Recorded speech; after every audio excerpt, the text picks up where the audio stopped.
Bakit? Masarap ba? Tanga? Luto na yan eh. Ikaw mo, mali pa yung halo mo. Ganyan ba itinuro ni mama? Lahat nandun sa dulo. Kaya tatanggalin mo muna sa pagkakadikit sa ilalim bago may babalik. Dumikit na.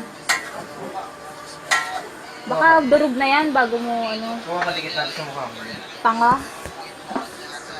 Ano oras ka alis? Kung dumating na yung school bus. Tanga.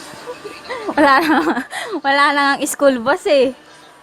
Tanga, kailan tayo nagkaroon ng school bus? Ayan, dumikit na. Hindi na dudurog. Galing. Pag inahalo mo. Paturo ka sa akin ng luto. Tanga, hindi nga ikaw naglinis yan eh. LOL yan, di ba LOL? Tama. Ano? Ano laro yan? Dota po. Dota. Ano? Kasabay ko kanina kapatid ko umalis sa bahay. At yun, kala ko malilate ako, maaga pa rin ako. 1:30 pa lang. So ito yung OOTD ko. Yan. Work hard, play hard. Galing na American Boulevard. And yung pants ko kahapon ito. Tapos yung Converse. Oh, grabe. So nagganito na ako para madali akong, pag umuwi ako sa bahay, madali akong makakapagpalit ng damit. Loko-loko yung kapatid ko. Sabi ko kasi sa kanya, kain kami sa Jollibee. Tapos sabi niya, ayaw niya kasi nga nagtitipid din. So, ang dala niya lang kasi palagi yung baon. At pagkatapos, yan. Dahil nga hindi nga siya mahilig magdala ng pera, pamasahe lang din yung dala niya. Tapos niloloko siya, libre kita. Tapos sabi niya, hindi, wag na. Kasi kasabay niya palang papasok yung girlfriend niya. So, pareho silang nasa Makati nagtatrabaho, pero magkaibang company sila. So, yun. Tapos, grabe, nilahad namin magmula sa bahay hanggang dun sa Quirino. Grabe yung tipid ng kapatid ko. Pero, ang nagastos ko lang kanina 25 pesos. So, mas okay siya kaysa yung sumasakay ako ng jeep ng 3 beses. So, 29 pesos inaabot yon. So, minsan 30 pesos na 15-15 yung ano ko, pamasahe ko.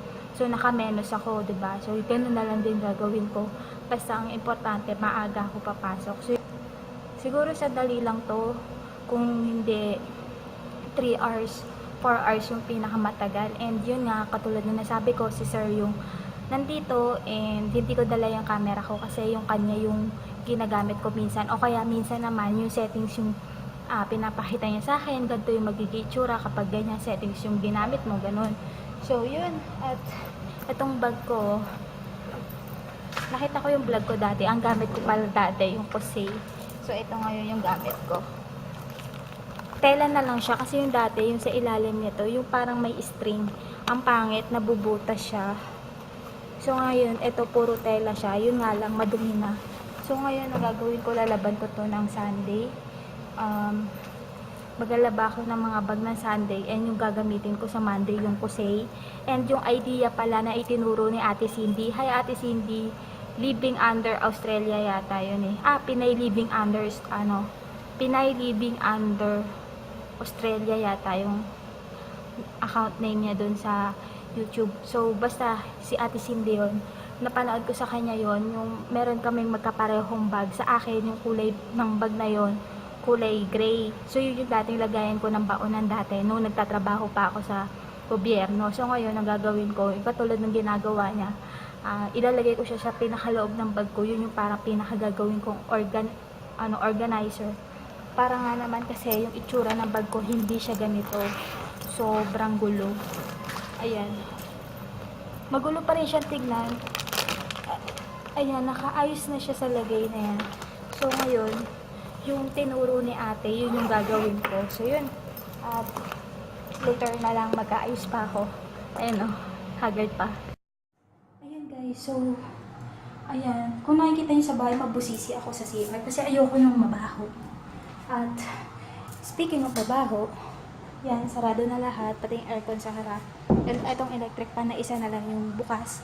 So, ngayon, kailangan kong mag-ayos at yan, tinakpan namin yung name kasi kailangan yung kulay black. Yan. So, gano'n na lang.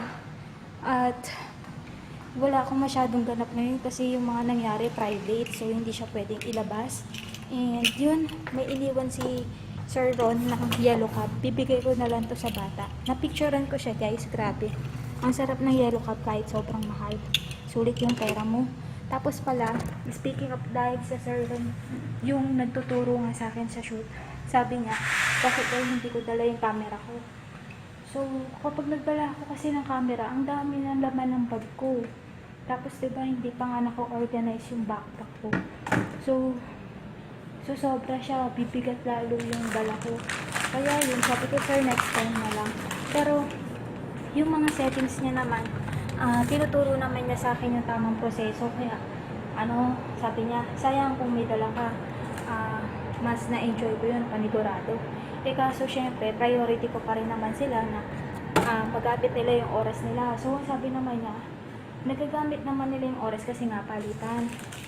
Tapos, ayoko naman dumating yung time na baka biglang dumating yung manager ko, ganyan. Makita niya ako kasama ako sa shoot, ako yung nagsushoot. So, yun. Pero sabi naman ni sir, yung time na kasama ako dun sa shoot, bayad yun, sila yung magbabayad. Nung kumbaga parang nakatagpo ako ng magtuturo sa akin ng photography na kung saan sila yung nagbabayad na at least ako yung magbayad sa kanila. Kasi, kumbaga, nakikita nila sa akin yung sarili nila nung nag-uumpisa pa lang sila mag-photography. So, ngayon, dahil natutuwa sa akin si sir, yun. Or, minsan ako nga, diba, praktisan niya sa photoshoot, ako yung praktisan niyang model. So, kaya, nung time na tinanong niya ako, may camera ka ba? May ganyan-ganyan ka ba? Sabi ko, opo. Tapos sabi niya, alam mong gamitin? Medyo. Tapos yung sabi niya gano'n, tuturuan nga ako. So, diba, opportunity na yon para maging professional din ako katulad nila. Ang kaso, nauuna kasi sa akin yung hiya, na alam mo yun, nasa work ako, tapos ganyan. Pwede naman daw nila akong turuan kahit nandito ako. Tsaka, sila yung nag-offer noon at hindi. Ako, yung nagsabi na, sir, ganito na lang gawin natin. So, yun. Tawag doon. Na lang ako. Ayoko kasi yung merong masasabi yung iba. Lalo na hindi nila alam yung naging usapan, ganun. So, yun. Tapos, pag sila yung kasama ko, lagi nilang hinahanap sa akin yun. Kasi nga, gustong-gusto nila akong turuan. So, ako naman, si Hiya. Hanggang ngayon, wala pa rin yung camera ko. Tsaka yung camera ko, guys, sa kapatid ko, grabe. Nagmukha na naman siya luma. Yun yung sinasabi ko eh. Kaya ako nagiging mukha. Nakakainis. So yun, dito ko na ina-end yung vlog and bukas, bawi ako sa inyo. Or Monday and Tuesday, ang ganap yata sa Monday and Tuesday. Video. About naman siya sa news. Yun, depende siguro. So, sana nag-enjoy kayo kahit ako lang yung lagi yung nakita. Pero, ganun talaga. So, dito na lang. Bye. Ingat sa'yo. Salamat and ingat kayo lagi. Good night. I can't stay.